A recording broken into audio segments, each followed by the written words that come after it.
Diffusion, the international science radio show. We have a bouncer on the doors of perception. The good, the bad, the ugly. It gets pretty exciting. The myths, the truths. Toxicology. Astroseismology. Magnetism. The dark side. Genetically engineered potatoes. Planetoid. Planetoid. I love that word. Hello and welcome to Diffusion. Sit back and relax while we shrink weird and wonderful science into your brain. I'm Ian Woolf. On this special edition, Professor Martina Stenzel talks about the tiny world of nanomedicine. The Teachers Guild of New South Wales, with the Australian Institute of Physics, the Australian Chemical Institute and the Royal Society of New South Wales will be holding their annual Frontiers of Science Forum talks on the 25th of March at the Concord Golf Club in Sydney. For the next few weeks, I'll be featuring interviews with a scientist speaking at the event. On the night, I will be running the question and answer session between the speakers and the audience at the end of the evening. The talks will be available later in the year on YouTube. Plastic medicine at the tiniest scale. Martina Stenzel is Professor of Polymer Chemistry and Nanotechnology at the School of Chemistry at the University of New South Wales. I spoke to Professor Stenzel by Zoom and began by asking her, "You're working on polymers in medicine, but what is a polymer?" A polymer is basically a very, very long molecule. We're talking here about molecular weights of 100,000 million. Maybe people who are not familiar with chemistry might not really know what that is, but a typical polymer is probably as big as a protein, is as big maybe as a polysaccharide, like a cellulose molecule. So we're really talking here about a long string of molecules bound together. And so how do these long strings of molecules become especially useful in medicine? Because these are very, very long polymers. Just sort of picture it, a lot of fibers on the nanoscale. And when you have fibrous material and you sort of put a few fibers together, suddenly you get something that has very, very high mechanical stability, for example. Or you can take a fiber and you can coil it up and it becomes a little ball and it has then suddenly other properties. And so I think the key in why polymers are so attractive materials is because depending on what you do with them, you can generate all sorts of properties. Just think about the life around you, sort of look around your office or whatever. There's a lot of polymers. There's, for example, the cable that goes into your computer, which is really soft. So these are types of polymers that are soft, and then you have hard polymers. And you can combine that. So you can create a lot of things in between.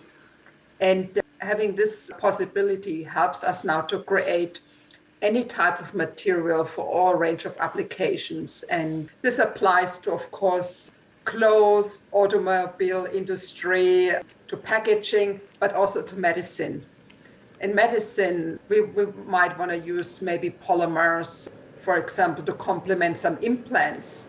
So implants might be really hard material made out of metal, but with a nice polymer layer, we can probably get less friction. We definitely can achieve better interface with the body, for example. So there are all different ways where we can use polymers because they have this incredible flexibility, which you can't achieve with any other material like metal, for example, or ceramics. My question is, you're talking about all the different polymers that we use in everyday life. So you're applying all of those abilities to create different soft structures and flexible and hard structures and all sorts of different materials on demand to put things into the human body for medicine. That's right. So we can now use that to create a whole range of materials for medicine. And the application is actually very, very broad. The most thing when people think about plastics in medicine, they probably think of a doctor's bag. You have a syringe in there that's made out of plastic and so on. And of course, we're using here plastics because they're very, very safe. There's no problems with infections. But the type of polymers I'm very interested in are the polymers you might not really see and you might not even realize they're there. So the very first one where people are really surprised at polymers are contact lenses, for example. So contact lenses, you would think it's sort of some glass-like material, but the reason why we have contact lenses that feel comfortable, it's because it's a polymer material. It's a polymer that likes water, and it makes it really soft. It makes it very, very safe. But now I like going into the body and look, how can we have polymers or plastics that can really improve our health directly? And so I mentioned before already that one way is, for example, when we have implants, we need very often a coating so your body does not reject the implant. But I like to go even further, and I like to use polymers to deliver drugs. So I basically make very, very small nanoplastics. They're much smaller than the human hair. And inside in these nanoplastics, I put in active ingredients, therapeutic drugs to really help their delivery. So that's incredible. So the drugs go into the little nanoplastic beads, and how do they deliver to where you want them to go? Yes. So it requires a little bit of processing. It's unfortunately, I can't just take the plastic beads in the drugs and mix them together, but we have our process how to do that. But now just sort of picture, you have now a little nanoparticle. And to give you a size dimension, I mentioned already, a nanoparticle is a fraction of a hair. So hair is around 100 micrometer. The nanoparticles we're working with 100 nanometer, so 1,000 times, more than 1,000 times smaller than the human hair. So we take these nanoparticles now, and these nanoparticles, they have the advantage that they can circulate around the bloodstream for much longer than, for example, a drug. A lot of drugs that are delivered nowadays, they have the problem that the body recognizes them as something foreign, or you have drugs, for example, mRNA vaccine. If you just would use the mRNA vaccine, your body goes and chops the mRNA vaccine into pieces. So it would not really survive very long. So what we're doing is now we package that into this little plastic nano bag. And this plastic nano bag has properties that stop the body recognizing it. It's quite interesting because your body recognizes a toxic drug, but it can't recognize nanoparticles very well. And so these nanoparticles can now stay in the bloodstream for a much longer period of time. And because of the size, they have an aptitude, for example, to accumulate in certain areas of the body, like, for example, tumors. So nanoparticles were really first used for cancer treatment. So the first nano drugs on the market were for cancer treatment. Having said that, now we see nanoparticles in clinical trial for other diseases as well. But I'm personally mostly interested in cancer treatment. So we really use nanoparticles to help the drug to overcome some obstacles. Right. So you can tailor the properties so that the particles are more likely to accumulate where you want them to go, and you can change them so that the body is less likely to reject them. That's right. And so you combine the drugs with the nanoparticles and they go into the body and they accumulate where you want and they deliver the drug. What happens to them after that? Once our nanoparticles hopefully accumulate in the tumor, the next step is the nanoparticles need to go into the cell. And actually, that's a very easy step. A lot of drug molecules and a lot of modern drugs, like based on mRNA or proteins, they don't really go into the cell very easily, but nanoparticles are amazing. They just go in. So now your nanoparticle is inside the cancer cell. And inside the cancer cell, we have almost like a little factory. A lot of enzymes, a lot of things sort of eating away.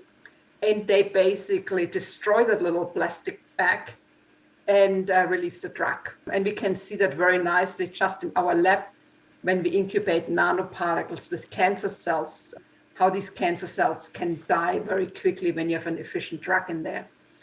Good question is, though, what happens to this nanoplastic bag later on? And we try to look at building blocks that sort of degrade into really small pieces and your body excretes them again. We do have sometimes nanoplastic that might accumulate, for example, in the liver. And that's usually not a good idea. So we need to go back to the drawing board and think about it. How can we better design that?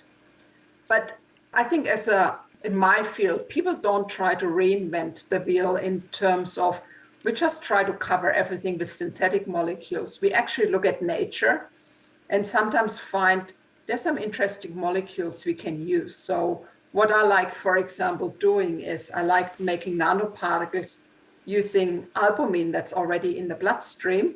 And I put a synthetic polymer chain on it. And once I combine them, they make little nanoparticles.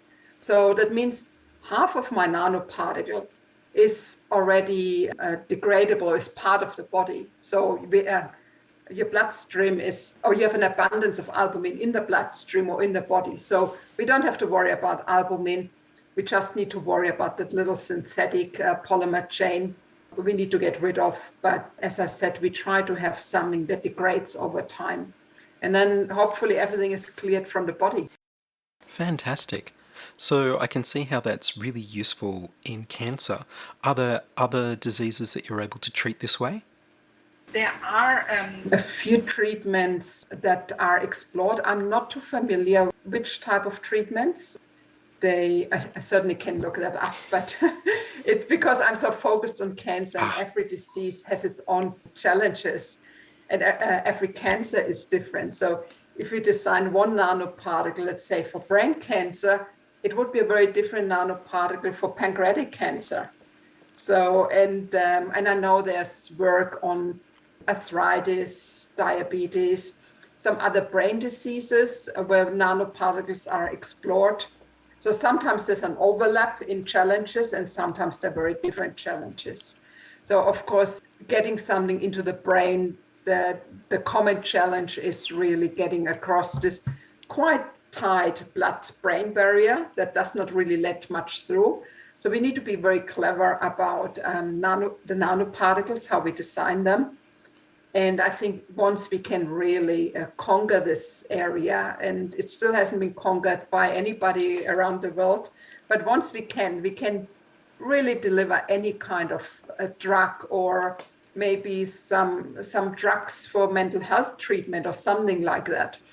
Because the more we can target drugs, the less drug we will need because we're going to have less side effects. So it's a very important point for everybody to understand, depending on the kind of treatment, the kind of drug. Sometimes in cancer treatment, only 1% actually goes into the tumor.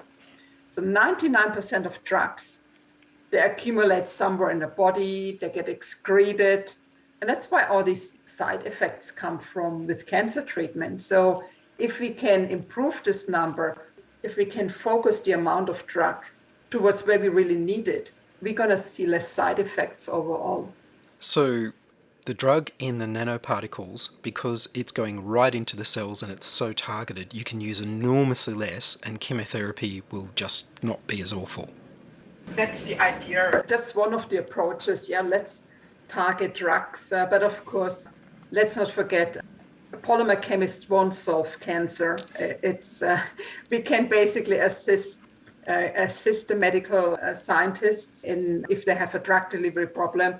But of course, they're now developing more specialized drugs that are more focused towards the cancer. Yeah, but these are very often drugs that are based on sort of DNA structures like mRNA and siRNA.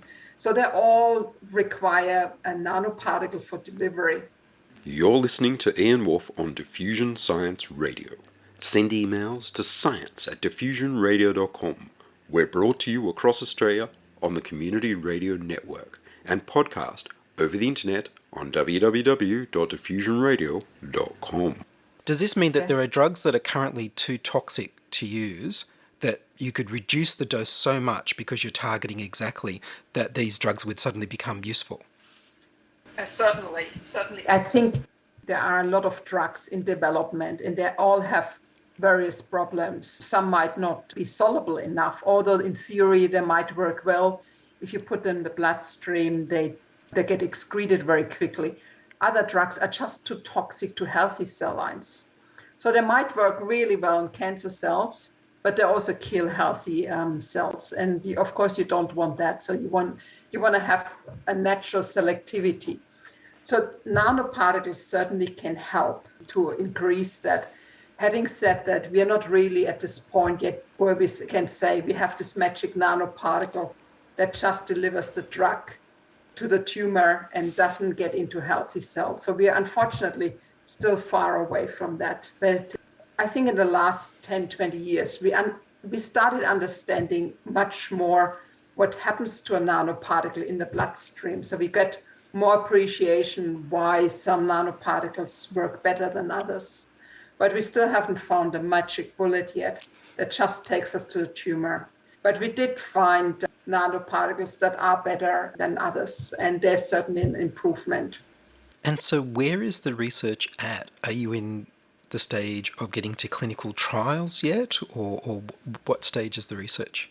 My type of research is very much on the fundamental side. So I basically look at the chemistry toolkit to make different nanoparticles. So I can make nanoparticles in different sizes. I can make them in different shapes. I can put different groups on the surface. So what I always like doing is putting sugar on the surface of my nanoparticles because the tumors seem to like it. So I really try to understand more the fundamentals. Having said that, in my type of research, you always end up working with people who are much closer to the clinic.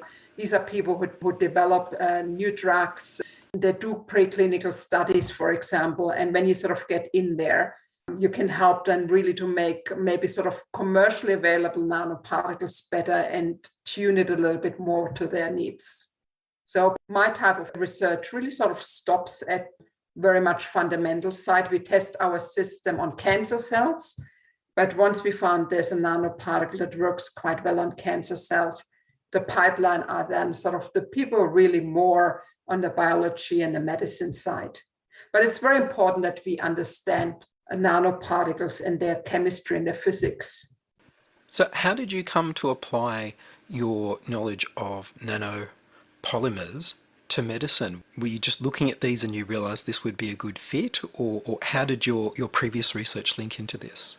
When I started with my academic career around 20 years ago, I was really just interested in making polymers and just really looking at the synthesis of polymers. But there comes always a point after a while where you think, yeah, that's all nice. We can now make all these polymers, but there must be some use for it. And it was a time where this field of nanomedicine really took off. You saw more and more publications on nanomedicine. And I thought, well, here with my polymer synthesis toolkit and the ability to make a lot of different nanoparticles, I felt I can really contribute to this field by providing more tailor-made nanoparticles. And that's really when I got into this field. So first I had to basically learn to make nanoparticles and to characterize nanoparticles until we then thought about how can we get drugs into these nanoparticles. So the little steps along the way.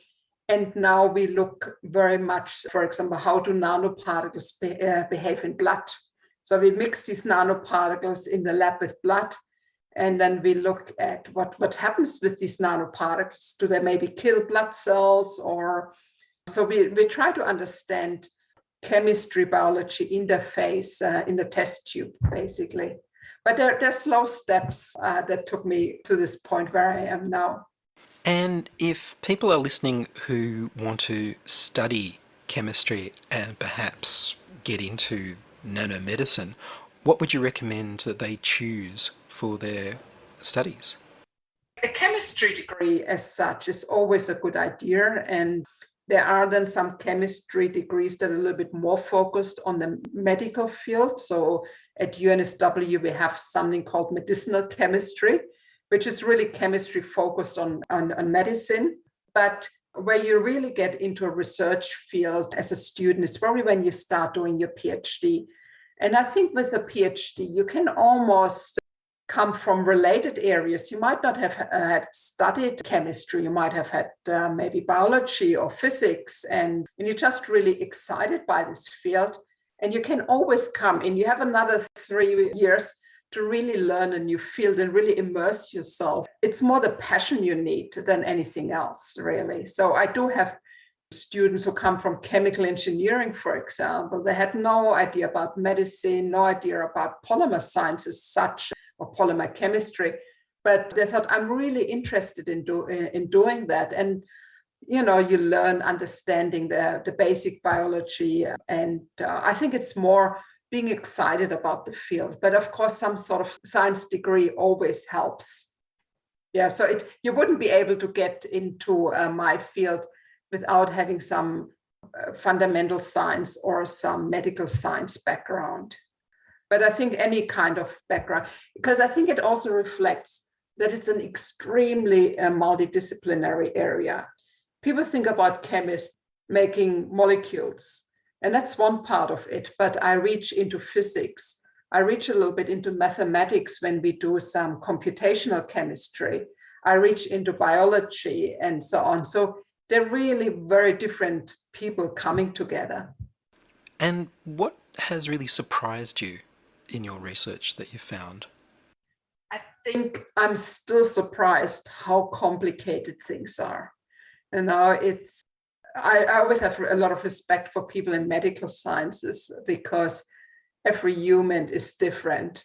And as a chemist, things are reproducible. When I do one reaction and I do it next year, it's still going to give me the same outcomes. But when you look at the human body and the huge varieties, it's really, really hard to comprehend how difficult things are. And I'm just found it amazing, actually, that we do have quite successful drugs on the market, and just the fact how quickly people could develop vaccines against the virus, considering how the large variety of humans there are. And of course, we see it with some people, the vaccine works better than others. And I'm not surprised by that at all. So what I learned is medical science is very, very complicated, especially as an outsider like a chemist, where things are very reliable, very reproducible. When I look at medical science, it still doesn't stop to amaze me how difficult it is, and actually how successful medical science has been over the last 200 years. It also brings me to a conclusion: we definitely need more multidisciplinary teams in a field like that. And is there anything you'd like to add that I haven't asked you about? Because it is such a wide field where you have chemists, physicists, biologists, medical researcher, clinicians, regulatory bodies working together, I think what is frustrating here that the funding landscape in Australia is not very supportive of these projects. And I look at other countries where there's really more funding for these really huge efforts. And because it is such a broad field, we need the funding to really be able to bring all these different people together. But it's a very, very exciting field. And I think there's so much more we can do with nanoparticles. We haven't really started thinking about it. Cancer was always a low-hanging field, but I think it sort of opens up to think about other diseases. Can we use nanoparticles to enhance treatment with maybe cardiovascular diseases? Huge problem. But I think we really need more support from companies and governments to really tackle that. And it's always interesting when you have a pandemic like that and you have to do something, suddenly it works, You inject all this money and within a short period of time, there's a vaccine. And yes, it might not be the perfect vaccine, but it saved a lot of lives. And it really shows you when companies or governments put their mind to something, things are happening. And so we need to do that on other levels as well. It's very sad that we have to wait for a pandemic for people to wake up and say, actually, scientists are up to something. You can tell I'm always very passionate talking about plastics, polymers, the great things we can do with, and really working with people outside my field. It's just such a great, exciting area to be in. Well, Martina Stenzel, thank you very much. It was a real pleasure talking to you. I really enjoyed our conversation. That was Professor Martina Stenzel from the University of New South Wales talking about putting drugs into nanoparticles made from polymers to treat cancer. She'll be speaking at the Frontiers of Science Forum on March 25th at Concord Golf Club in Sydney. I'll put links to the video and the event in the show notes.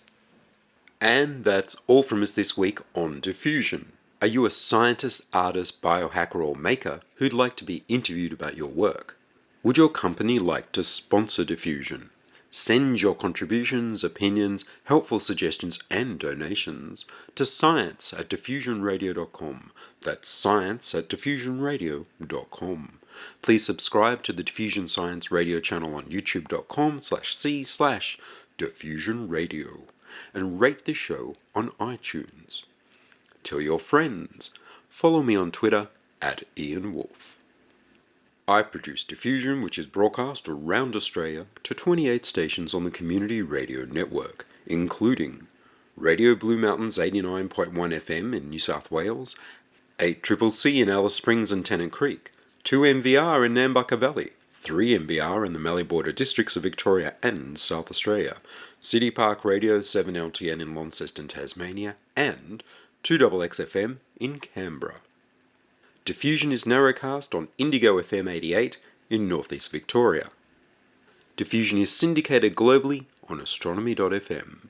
Subscribe to the podcast on the Diffusion website, www.diffusionradio.com. That's www.diffusionradio.com, and check the website for links, photos and videos about this week's show.